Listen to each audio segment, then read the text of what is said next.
Assalamualaikum warahmatullahi wabarakatuh. Selamat siang teman-teman semua. Kembali lagi bersama saya Diko Anbaramala. Pada video kali ini saya akan menjelaskan kepada teman-teman semua tentang proyek 5 dan 6 sistem informasi manajemen. Proyek 5, formulir pembelian buku web HTML. Nah, untuk contohnya bisa teman lihat ya, ini gambarnya ya. Untuk yang contoh proyek 5. Nah, formulir ini mewakili 5 teknik yang paling umum untuk mencatat informasi dari sebuah situs web, yaitu field text, menu drop down, tombol radio, kotak cek, dan teks. Untuk kelebihannya, menu drop down itu menawarkan jawaban yang paling eksklusif, sama halnya dengan tombol radio, tetapi memakan tempat yang lebih sedikit di layar komputer. Lalu area teks yang memungkinkan beberapa baris ketikan, sedangkan field text hanya memungkinkan satu baris saja. Lalu masing-masing field input memiliki paling tidak 2 karakter, yaitu sebuah nama field dan sebuah nilai. Nah, ada bagian-bagian formulir contoh. Nah, coba teman-teman perhatikan pada baris ke-6 dan ke-50 dari kode HTML yang digunakan untuk membuat formulir. Nah, lalu perhatikan baris 13 dan 17, yaitu ada perintah-perintah yang menangkap input untuk nama dan alamat email pengguna. Lalu baris ke-23 dan 29 menunjukkan bagaimana pilihan-pilihan itu ditentukan. Lalu ada menu drop down, juga disebut sebagai kotak pilihan karena memberi pengguna daftar pilihan yang bersifat saling eksklusif. Lalu nama field yaitu prefer adalah nilai yang sama pada baris 33 dan 35. Lalu pada baris 33, ketika lingkaran sebelum kata use dipilih, formulir tersebut memberikan nilai U pada field prefer. Nah, lanjut ke kata checked pada barisan 33 menyebabkan halaman web untuk memilih pilihan use dari awal. Baris 35 tidak berisi kata check. Lalu tombol radio sebaiknya digunakan untuk sejumlah pilihan eksklusif yang terbatas. Lalu baris 39 dan 41 membuat kotak cek pada contoh untuk membeli catatan kuliah dan slide presentasi. Lalu pada baris 43 dan 45 meminta komentar tambahan dari siswa. Lalu baris ke-44 terletak di antara perintah awal dan akhir area teks. Terdapat 2 jenis input khusus yang dibutuhkan untuk membuat browser web, di mana menindak informasi yang dikumpulkan oleh formulir seperti submit dan reset. Perintah submit ditampilkan pada baris ke-49 dan perintah reset ditampilkan pada baris ke-47 yang menampilkan frasa reset values don't submit, yaitu pada tombol. Lanjut, menyimpan contoh. Nah, jenis setelan dokumen awal di Notepad dan dokumen teks dan eksistensi file txt secara otomatis akan ditambahkan ke nama file jika file disimpan dalam bentuk teks. Nah, jika tidak memilih all files sebagai jenis file, maka halaman web tidak bisa akan bekerja. Jadi harus ekstensi txt ditambahkan pada akhir nama file kita ya teman-teman. Lalu lanjut, melihat halaman web. Nah, untuk melihat halaman web itu kita buka browser web dan pilih perintah file diikuti dengan subperintah open, lalu ketikkan nama file atau browser untuk mencarinya dan klik tombol OK. Jika perlu membuat beberapa koreksi pilihan editor Notepad lagi. Nah, lalu edit kode HTML dan simpan lagi dokumennya. Seperti itu ya teman-teman. Kita lanjut, ini contohnya, contoh formulir tadi ya teman-teman. Nah, lalu proyek ke-6 yaitu dasar-dasar spreadsheet. Contoh ini menampilkan lembar data invoice dan diskon. Faktur ini berisikan 4 barang yaitu chair, table, lamp, dan pillow. Harga keseluruhan dijumlahkan untuk menentukan total faktur. Perhatikan bahwa hari bukan bulan ditambahkan pada tanggal pembelian asli.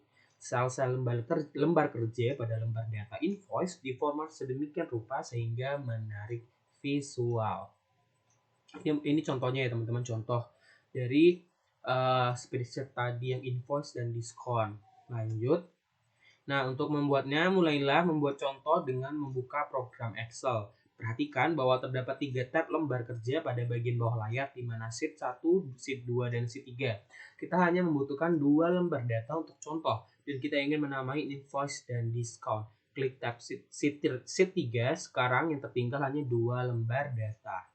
Lalu klik 2 kali tab sheet 1 untuk menandai kata sheet 1, tekan tombol delete untuk menghapus nama sheet 1 dan ketikkan invoice untuk label tabnya. Lalu klik 2 kali lagi pada tab sheet 2, lalu hapus dan ketikkan discount. Dan sekarang akan memiliki label-label lembar data yang benar pada 2 lembar yang dibutuhkan pada contoh ini. Lalu lembar data diskon, lembar ini akan diisi pertama kali, yaitu tujuannya adalah untuk menentukan jumlah 2 unit harga yang menentukan presentasi diskon. Nilai-nilai yang ada dimasukkan ke dalam sel seperti yang ditunjukkan oleh gambar di atas. Formula yang digunakan dalam lembar data invoice bergantung pada nilai-nilai pada sel tertentu di lembar data diskon. Nilai-nilai presentasi dibiarkan muncul sebagai 1 dan 15 dan nilai tersebut belum diformat sebagai persentase dengan tanda persen. Lalu setelah mengetikkan nilai 50 dan 100 ke dalam sel-sel A3 dan A4, tanda sel tersebut dan dipilih perintah format diikuti dengan subperintah cells, maka akan timbul layar contoh seperti ini ya teman-teman. Lanjut, setelah itu pilihlah sebuah format mata uang dengan 2 desimal untuk mendapatkan format yang diinginkan bagi nilai-nilai tersebut. Nah, ini contohnya. Kita lanjut, lembar data faktur. Nah, dimulai dengan membuat lembar kolom cukup besar sehingga dapat menampung nilai dan judul faktur. Lalu gunakan mouse untuk memilih kolom A hingga G, lalu pilih perintah format diikuti dengan perintah kolom dan width. Ketika figur di atas muncul, pilih kolom dengan lebar 13. Lalu sel A1 itu telah memiliki entry invoice. Lalu sel B3 dan hingga B7 terisi kata-kata item, share, table, dan lamp. Dan below. Lalu harga satuan juga dimasukkan ke dalam sel C3 hingga C7. Lewati kolom D di mana nilai-nilai akan dihitung kemudian. Lalu masukkan ke dalam sel E3 hingga E7. Masukkan kata-kata discount ke dalam sel D3 dan extended price dalam sel F3. Masukkan masing-masing total, amount due dan date dalam sel G8, F10, dan G10. Untuk meletakkan teks di tengah-tengah sel A1 hingga G13, sorot keseluruhan area dengan mengklik mouse pada sel A1, sambil memegang mouse, tarik kursor hingga sel G13. Lepas tombol mouse dan pilih perintah format diikuti dengan subperintah sel.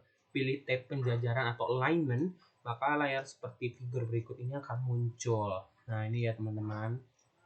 Nah, lalu totalnya harus sejajar dengan kiri sel, format sel C4 hingga C7 sebagai field mata uang dengan 2 desimal. Lalu format sel D4 hingga D7 sebagai persentase tanpa desimal. Lalu jumlah total sel F8 dan nilai-nilai pada amount due harus berbentuk mata uang dengan desimal. Lalu diskon yang diberikan tergantung pada harga satuan dan nilai pada lembar data discount.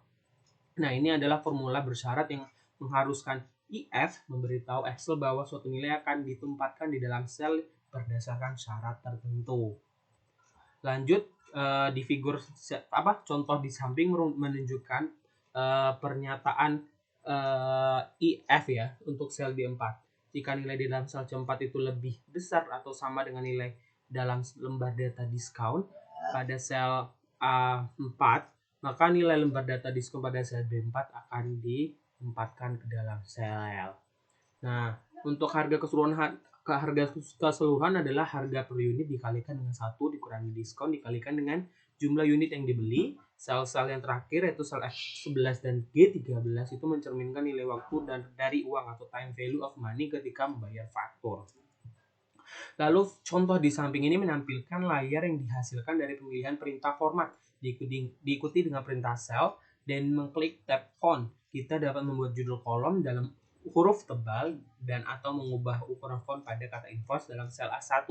Mengubah font dalam sel dapat membuat faktur lebih menarik untuk dilihat. Lalu bagaimana cara menyimpannya? Sebaiknya menyimpan contohnya sebagai example P6 dan Excel secara otomatis akan menambahkan ekstensi XLS kepada nama file. Lalu untuk pemaparan materi cukup sampai di sini. Apabila saya banyak kesalahan kata saya mohon maaf. Sampai jumpa di video selanjutnya. Wassalamualaikum warahmatullahi wabarakatuh.